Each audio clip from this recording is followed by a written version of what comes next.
بسم اللہ الرحمن الرحیم۔ السلام علیکم۔ حضرت موسیٰ علیہ السلام اور غریب آدمی۔ حضرت موسیٰ علیہ السلام اللہ کے انتہائی برگزیدہ پیغمبر تھی۔ آپ کو موسیٰ کلیم اللہ اس لیے کہا جاتا تھا کہ آپ اللہ تبارک و تعالیٰ سے کوئی طور پر جا کر باتیں کیا کرتے تھے۔ آپ صلی اللہ علیہ وسلم کا ایک امتی جو بہت زیادہ غریب تھا، اس کے گھر کہیں روز واقع رہتے تھے۔ ایک مرتبہ اس کی ملاقات حضرت موسیٰ علیہ السلام سے ہوئی۔ وہ کہنے لگا، اے موسیٰ، آپ کلیم اللہ ہیں، جب اس بار آپ کوئی طور پر اللہ سے ملاقات کو جائیں تو آپ میری طرف سے اللہ تعالیٰ کو عرض کریں کہ میری آنے والی زندگی کا سارا رزق مجھے ایک ہی بار میں عطا کر دے تاکہ میں اچھی طرح زندگی گزار سکوں۔ حضرت موسیٰ علیہ السلام نے اس کی فریاد اللہ کی خدمت پر پیش کی۔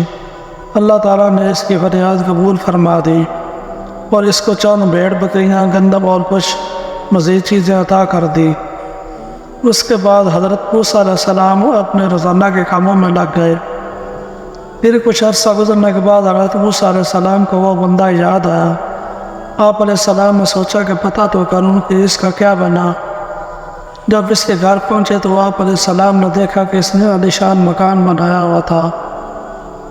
اس کے گھر میں مہمانوں کا رش لگا ہوا تھا، دسترخوان بچھے ہوئے تھے، انواع و اقسام کے کھانے رکھے ہوئے تھے۔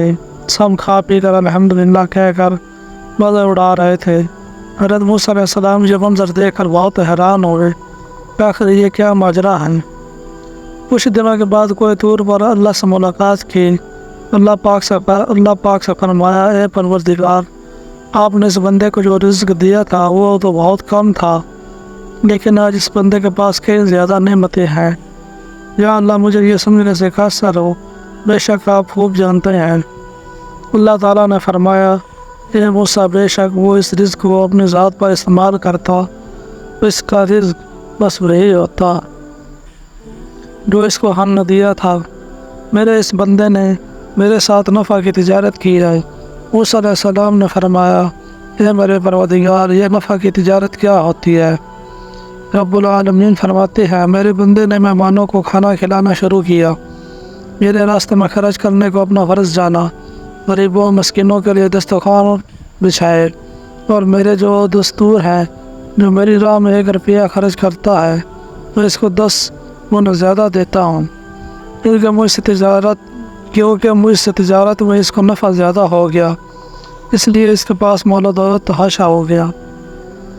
اللہ پاک فرماتے ہیں، اے میرے بندے، تو میری راہ میں 1 روپیہ خرچ کر، میں تجھ کو 10 گنا زیادہ دوں گا۔ لیکن ہمارا ایمان اور ٹوٹا پھوٹا یقین یہ ہے کہ ہم اللہ کی راہ میں دینے سے کتراتے ہیں۔ جب کوئی سوالی ہم سے سوال کرتا ہے تو ہم اپنی جیب میں نوٹوں کے بجائے سکے تلاش کرتے ہیں۔ اللہ تعالیٰ ہمیں ان باتوں کو سمجھنے کی توفیق عطا فرمائے۔ آمین رب العالمین۔